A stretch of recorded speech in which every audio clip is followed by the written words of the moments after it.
demain, le quart d'heure lyonnais. Toute l'actualité chaque matin. Parce que Lyon demain se dessine aujourd'hui, voici l'essentiel de l'actualité en ce vendredi, nous sommes le 29 janvier.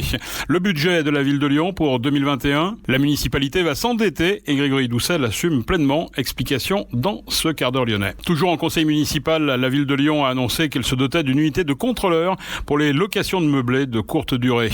L'école Lévi-Strauss, située rue Paul Chenavard au Terreau, fermera ses portes à la fin de l'année scolaire. Décision annoncée hier également au conseil.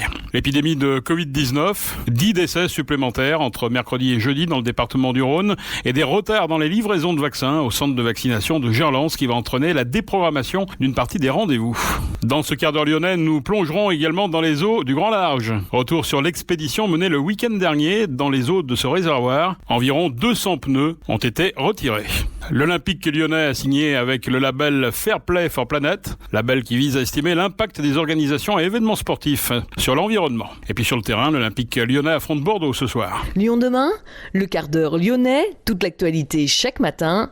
Gérald de Bouchon. Bonjour à tous et bienvenue dans ce quart d'heure lyonnais. Comme la métropole, la ville de Lyon va s'endetter et Grégory Doucet l'assume pleinement. Un budget qui va coûter très cher à Lyon, à la hauteur de tout ce qu'il y a à faire et de tout ce qui n'a pas été fait jusque-là, ont expliqué hier les écologistes en conseil municipal, mettant en avant la possibilité d'emprunter à taux bas pour réaliser les investissements. Un plan d'équipement de 1,25 milliard d'euros, soit 20% de plus que le mandat précédent. En ligne de mire, la rénovation énergétique des bâtiments, un éclairage urbain moins consommateur d'énergie, la végétalisation des rues, grands bénéficiaires, les secteurs de la culture, du sport, de la jeunesse, des équipements pour personnes âgées ou personnes précaires et le soutien à l'économie sociale et solidaire. Mais une politique qui sort du raisonnable, on va vers le surendettement, a expliqué Gérard Collomb. Est-ce que cela nous a empêché cette bonne gestion de développer notre ville? En matière économique, évidemment non. Est-ce que nous ne l'avons pas embelli? Personne ne conteste cela. Est-ce que nous n'avons pas mis de la nature en ville? Quand je vois la liste de tous les parcs que nous avons créés, je me dis qu'il va falloir faire très fort, planter beaucoup de pommiers, de cerisiers, de groseilliers, pour faire en sorte que vous atteigniez le nombre d'arbres que nous-mêmes nous avons plantés. C'est grâce à cette gestion-là que lorsque la crise du Covid est arrivée, nous avons pu faire face. Imaginez si nous avions eu des recettes, des finances qui soient dégradées, ce que cela aurait pu donner. Des critiques auxquelles les écologistes ont immédiatement répondu, défendant un budget nécessaire et maîtrisé. Audrey Enoch, première adjointe en charge des finances à la ville de Lyon. Nous pilotons de près le budget de la ville. Et cette augmentation de la dette, qui en fin de mandat pourrait avoisiner un peu plus de 600 millions d'euros, contre 400 aujourd'hui, est maîtrisée. Une dette maîtrisée n'est pas dangereuse, mais elle est indispensable pour adresser les grands enjeux de notre société et de notre ville aujourd'hui. J'annonce à celles et à ceux qui n'en auraient pas encore conscience qu'il existe un risque plus grave et plus certain qu'un endettement de 10 ou 11 ans pour une ville de 500 000 habitants avec un bon potentiel fiscal. Un risque plus certain car il est déjà là et depuis de nombreuses années. Je veux parler du dérèglement climatique, de l'effondrement de la biodiversité, 60% des insectes et des oiseaux ayant disparu ces dernières années, de la pollution de notre air, de nos sols, de nos rivières, de nos océans, du taux de pesticides et d'autres produits chimiques dans notre alimentation. La liste des nombreuses dégradations de notre environnement est très longue et je vais m'arrêter à ces dégradations environnementales pour ajouter également les injustices sociales, les personnes n'arrivant pas à se loger décemment quand elles ne dorment pas dans la rue, l'individualisation et la solitude dans laquelle le modèle de consommation à outrance nous a placés. Face à ce constat, nous devons agir, chacun pour sa part et avec les moyens dont nous disposons, pour sortir de ce modèle destructeur et créer un avenir désirable pour les humains. Notons aussi la création pour la première fois à Lyon d'un budget participatif pour mettre en œuvre la participation citoyenne dans les quartiers. La ville de Lyon va se doter d'une unité de contrôleurs pour les locations de meublés de courte durée. Les meublés de tourisme de type Airbnb à Lyon représentent près de 10% du parc de logements de la presqu'île. La municipalité veut faire appliquer la législation qui encadre encadre le domaine. Pour rappel, il faut enregistrer le bien à la mairie. La location ne peut excéder plus de 120 jours par an. En cas de non-respect des règles imposées, les contrevenants s'exposent à une amende pouvant aller jusqu'à 50 000 €. De nombreux biens dédiés à la location sortent du marché locatif traditionnel chaque année pour entrer dans le secteur Airbnb, provoquant la hausse du prix des locations classiques. L'école Lévi-Strauss, située rue Paul Chenavard au Terreau, fermera ses portes à la fin de l'année scolaire. Une décision annoncée hier en conseil municipal. L'école avait déjà été menacée de fermeture à plusieurs reprises, mais la mobilisation des parents avait à chaque fois permis son maintien. Le groupe Lyon en commun, conduit par Nathalie Perrin-Gilbert, n'a pas tardé à réagir en s'élevant contre une décision qui constitue un mauvais signal pour les habitants de l'arrondissement. La petite école maternelle accueille aujourd'hui une classe de petite section et une de moyenne et grande section. Il y a 31 enfants et il en faudrait 34 pour un maintien. Pour nous écouter en voiture, utilisez l'application Lyon Demain. 926 patients atteints du Covid-19 sont hospitalisés dans le département. C'est 21 de moins en 24 heures. 142 sont en réanimation, 2 de plus. Le nombre d'hospitalisations se maintient donc à un niveau élevé dans notre département. 10 décès ont été comptabilisés entre mercredi et jeudi. 2153 personnes sont décédées à l'hôpital depuis le début de l'épidémie. Et en 10 jours, 113 décès ont été enregistrés dans le département du Rhône des suites du Covid dans les établissements hospitaliers. Des retards dans les livraisons de vaccins au centre de vaccination de Gerland, ce qui va entraîner la déprogrammation d'une partie des rendez-vous qui avaient été pris sur les 2 prochaines semaines. Grégory Doucet a écrit au Premier ministre pour demander davantage de transparence sur les livraisons en local. Lyon Demain, un site internet, du son, de l'image, un média complet pour les Lyonnais qui font avancer la ville.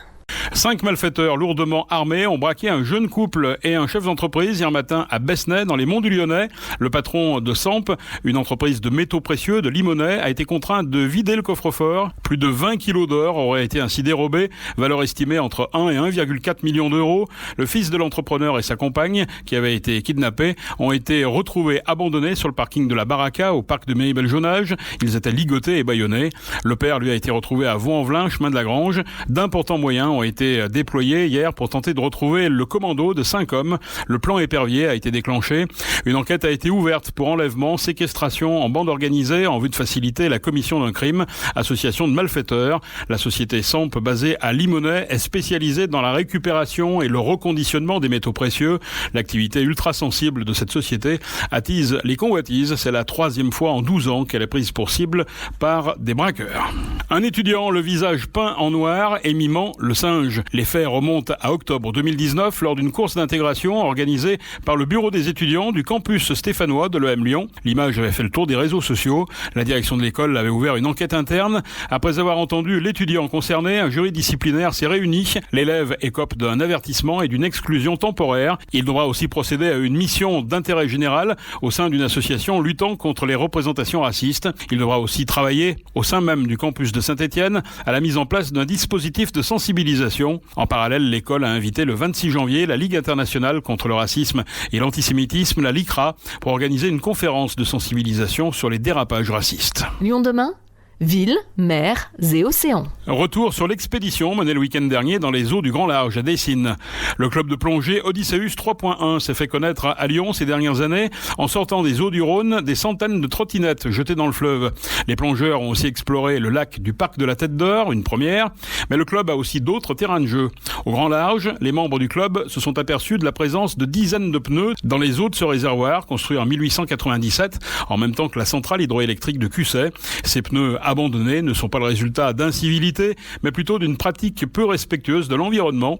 Vincent Marant, vice-président de la commission environnement et biologie subaquatique de la Fédération d'études et de sports sous-marins. Dans le cadre de ce que nous avons fait ce matin avec l'association Odysseus 3.1, l'objectif principal était de retirer de ce plan d'eau du Grand Large des pneus qui s'étaient retrouvés là un peu par accident. Au départ, c'est bien pour protéger les berges pour les bateaux, mais bon, quand les pneus se retrouvent en eau douce, ça finit par être une source de pollution parce que cette matière qui est un dérivé du pétrole, même si ça a l'air costaud, au bout d'un moment ça se dégrade. C'est une pollution et si on en a la possibilité, ce qui est notre cas, on les retire du plan d'eau. Voilà, ça fera un petit peu moins de molécules polluantes en eau et éventuellement on peut, parce qu'il faut reconnaître que ces structures sont comme ce qu'on appelle des récifs artificiels, c'est-à-dire des abris éventuellement pour des poissons, pour des invertébrés. on remplace ces pneus par des structures qui sont neutres au point de vue polluant, donc des structures de type béton avec des creux, avec des abris. Et la deuxième opération, après avoir retiré les pneus, c'est de mettre ces récifs artificiels pour permettre aux animaux d'avoir des abris dans un milieu qui a un relief plutôt monotone. Qu'est-ce que vous avez découvert précisément ici au Grand Large dans cette matinée ? On a été un peu malchanceux au point de vue conditions météo parce qu'il y avait un élément positif. L'élément positif, c'est de retirer ces structures en hiver et non pas le faire au printemps comme les clubs de plongée ont l'habitude de le faire, parce que le printemps, c'est le début, c'est la reprise de nos activités. On s'est dit, tiens, on va faire un truc là, un week-end tout près de chez nous. On va retirer tous les déchets que les hommes ont mis dans l'eau. Mais faire ça au printemps, c'est une mauvaise idée parce que justement, ces abris peuvent servir pour la nidification, pour la reproduction, la ponte, les larves. Donc ces abris, la vie subaquatique peut s'en servir. Donc le printemps, il ne faut pas le faire. Le faire en hiver, c'est bien. Deuxième avantage, en hiver, quand on est plongeur photographe, comme je le suis, ça peut être un bon moment. Il y a moins de plancton, un bon moment pour les prises de vue. Mais bon, on a été un petit peu malchanceux parce qu'il y a eu un épisode de tempête ces derniers jours, plus un épisode de grosses précipitations, beaucoup de pluie. Donc ça rend la visibilité médiocre. Bon, malgré tout, les plongeurs qui sont relativement aguerris ont pu sortir de l'eau une énorme quantité de pneus. Le photographe que je suis était un peu frustré. J'ai pas réussi à faire de belles prises de vue. Donc nos activités ont pu se dérouler. Et la dernière partie, c'est la mise à l'eau de ces structures pour faire des récifs artificiels. Donc voilà, ça va se réaliser. Maintenant, ce que l'on a pu voir sous l'eau avec ces conditions limitées, pas grand-chose. On a vu quelques mollusques bivalves. Il y a des petites moules d'eau douce qui se sont fixées sur les pneus. Également des éponges d'eau douce. Les gens ignorent souvent qu'il existe également des éponges en eau douce. Donc j'ai fait quelques prises de vue. J'espère qu'elles seront bonnes. Je verrai ça ce soir devant l'écran de l'ordinateur. Un peu de végétation, mais encore une fois, en hiver, tous les organismes sont en repos, en vie végétative. Donc c'est le bon moment pour enlever tout ce qui gêne. Pour le biologiste, il faut être un peu chanceux, ce qui n'est pas toujours évident. Mais au final, l'opération sera quand même très positive quand on voit la quantité de pneus qui auront été retirés de ce plan d'eau. Le plongeur, au-delà de sa passion, se veut aussi un lanceur d'alerte aujourd'hui ? Oui, parce que le public voit ce qui se passe jusqu'au niveau de la surface de l'eau. Donc on peut voir des berges qui ont l'air accueillantes, on peut voir un plan d'eau qui, avec quelques rayons de soleil, a l'air d'être parfait. Mais en réalité, il y a malheureusement ici, par exemple, diverses sources de pollution. Et puis, quand on est en mer également, on peut voir se développer. En Bretagne, tout le monde connaît les algues qui sont au niveau de l'estran. Mais en Méditerranée, où il n'y a pas le même marnage, où il n'y a pas le même balancement du niveau de la mer au niveau de marée, il y a aussi une prolifération d'algues filamenteuses. Et il n'y a que les plongeurs pour témoigner de ce bouleversement qui peut être lié aux modifications du climat et également à l'enrichissement des eaux en sels minéraux dû aux phosphates et aux nitrates, c'est-à-dire au lessivage des eaux chargées de sels minéraux qui proviennent de l'agriculture et puis peut-être aussi de nos déchets de machines à laver et compagnie. Donc les plongeurs peuvent en témoigner. Pour découvrir les images de cette exploration des eaux du Grand Large, rendez-vous sur la page Facebook d'Odysseus 3.1. L'Olympique Lyonnais a annoncé avoir signé avec le label Fair Play for Planet. Ce label vise à estimer l'impact des organisations et événements sportifs sur l'environnement. L'Olympique Lyonnais est le premier club de foot professionnel à s'engager dans ce processus. Fin février, des experts certifiés vont mener un audit du club en coopération avec l'ADEME, l'agence de transition écologique. Les résultats de cet audit et de la politique environnementale du club détermineront le niveau de labellisation qui lui sera attribué d'ici le mois d'avril prochain. Sur le terrain, l'Olympique Lyonnais affronte Bordeaux ce soir au Groupama Stadium. Le club lyonnais a donc la possibilité ce week-end de reprendre la tête de la Ligue 1. Rugby en top 14 pour affronter la section paloise ce samedi à 18h15 à Gerland. Le Loup pourra compter sur les retours de Wisniewski et Ngatai. À noter aussi la présence de Couillou libéré par le 15 de France. C'est la fin de ce quart d'heure lyonnais. Merci de l'avoir suivi. On se retrouve bien sûr lundi, même heure, même antenne. En attendant, restez prudents.